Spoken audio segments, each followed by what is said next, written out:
Quickly, I'd like to add too, my friend Pat, his channel Surviving by America, he only had a few streams on it.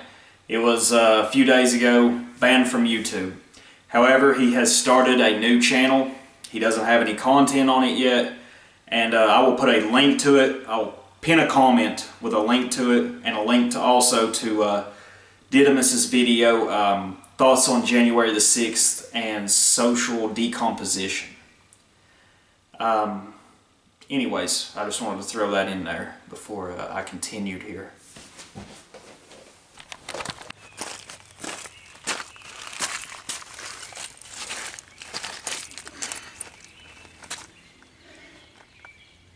I'm certain that all of you have noticed the increased cost of living just over the last year or so. Myself, it seems like I've really noticed it just in the last month or 6 weeks.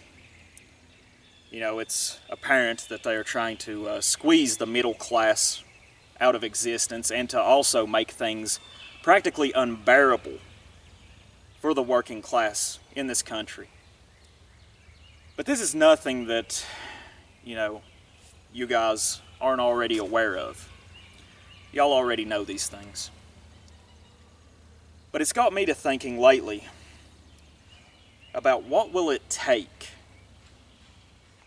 for our people to have a sort of mass awakening, for our people to reach what could be called, what physicists would call, critical mass. I want to walk up here to the house and I'll have more to say about this.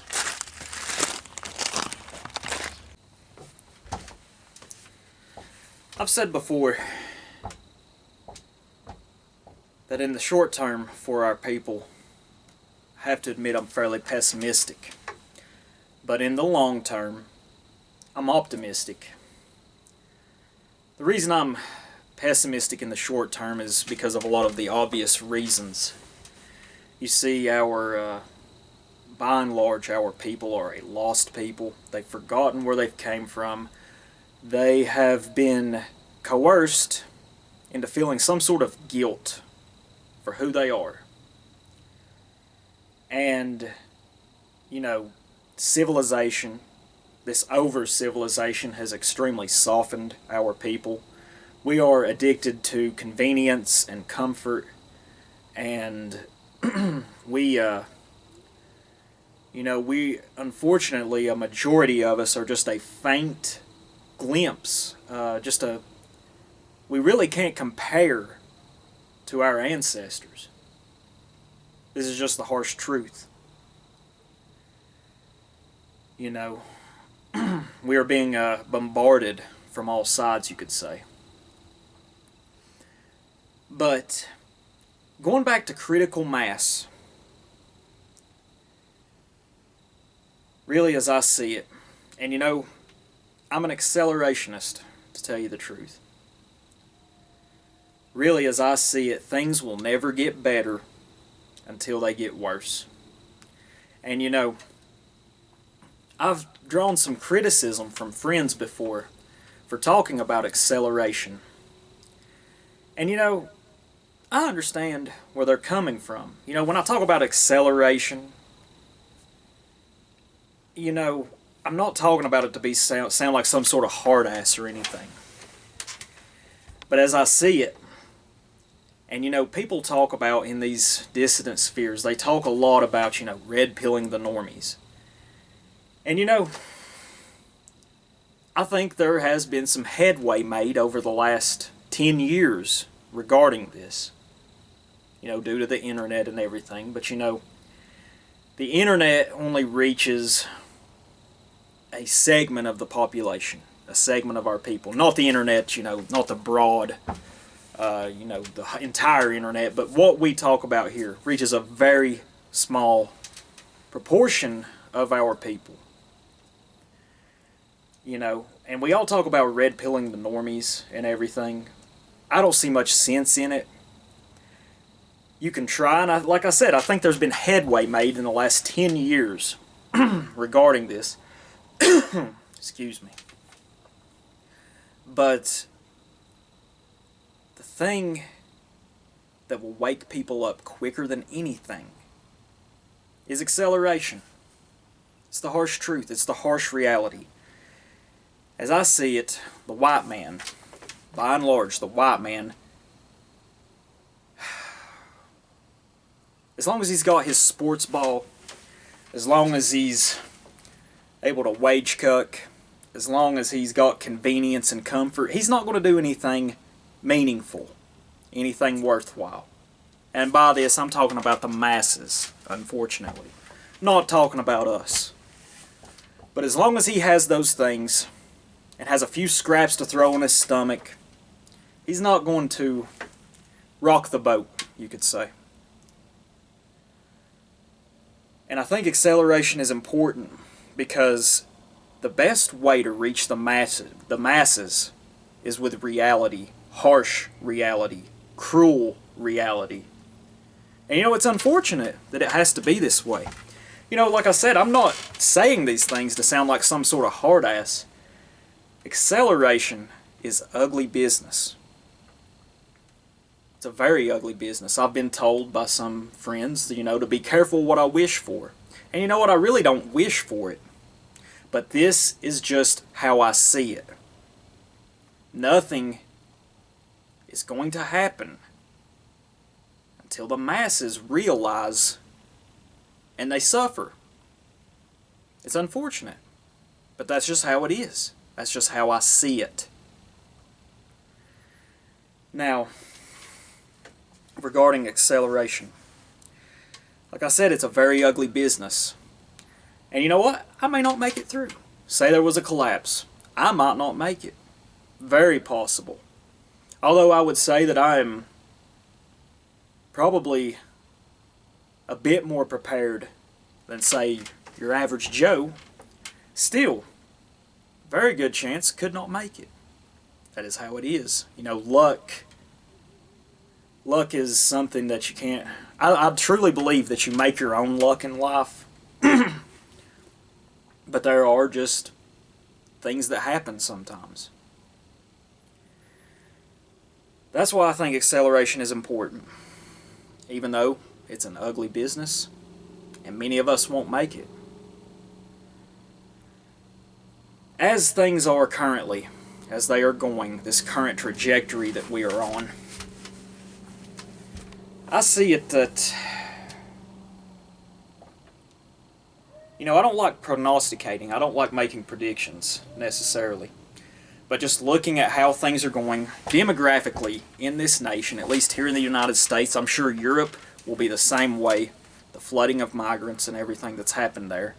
The promotion of miscegenation. We see it in all the media. Every single advertisement depicts diversity in the family. We are going to end up a minority. Now, I'm aware that there are like governmental, political policies that could be put in place that would stop this. We see something similar today going on in, I believe, Hungary with Viktor Orban. And then the best example is looking back, you know, to that controversial political regime that was in Western and Central Europe during the 1930s and 40s. These government policies encouraged young couples to have children. As I see it, though, and I've said often before, I don't really see any political solution. Not until some acceleration happens. There is no way that our enemies will ever allow any politician to go through, say, in the current paradigm that we're in. There's no way that they're going to let any politician get close to office who had policies like this that encouraged young white couples to have children. It's not going to happen. They'll scream racist, anti-Semitic, you know, all the typical bullshit that they always fucking say. It's not going to happen unless things deteriorate. I'm going to paraphrase here from one of my favorite videos that Didymus has ever made. I'll put a link to it in the box below. I think everybody should listen to it, but I'm paraphrasing here. Looking back at history, that Austrian artist that came around with his ideas and his small group of people, would they have gotten anywhere in a healthy and prosperous and affluent society? They wouldn't have gotten anywhere. And you see, Didymus says too, and I agree wholeheartedly with this, that suffering, you know, here in modern society, here in America, our society deems suffering as the greatest of sins, the greatest of tragedies. Sorry about that, my memory card was full and rambled on talking to the camera for a few minutes before I even realized that it wasn't recording. So I'm going to try to keep this short. Going back to suffering, you know, suffering wasn't held as it is today in modern society as something that was completely avoidable and unnecessary. They viewed it in traditional societies that suffering was something there that was to prepare you to do something great, to do something important. Adversity. Adversity has a huge role in shaping our people. That's why I've said before that our people, we owe the winter a great debt because it shaped us. It forced us to become more intelligent. It forced us to realize to plan for the future. It forced us to be more careful and to be more calculating and to be more courageous. We owe winter a great debt. Which leads me to the next point in this video, the coming man. The coming man, the coming over man, the ascending Übermensch. He's not going to be born in convenience and comfort. He's not going to be born in over-civilization. The coming man will be born in struggle, in strife, in conflict and chaos. He will be forged through trial and tribulation. The coming man will be much more resilient. You see, we have degraded as a people, unfortunately. Civilization tends to do this to our people. It's a cyclical view of history. You know, our people throughout history, even far into ancient history, we were good at coming out of the wild, conquering, and building these great civilizations. However, over generations, varying in the number of generations, we became softened. We often intermixed with the local population, and, you know, we deteriorated. Now, see, the coming man, what we can do is to just help pave the way, to help prepare and set the stage for the coming man.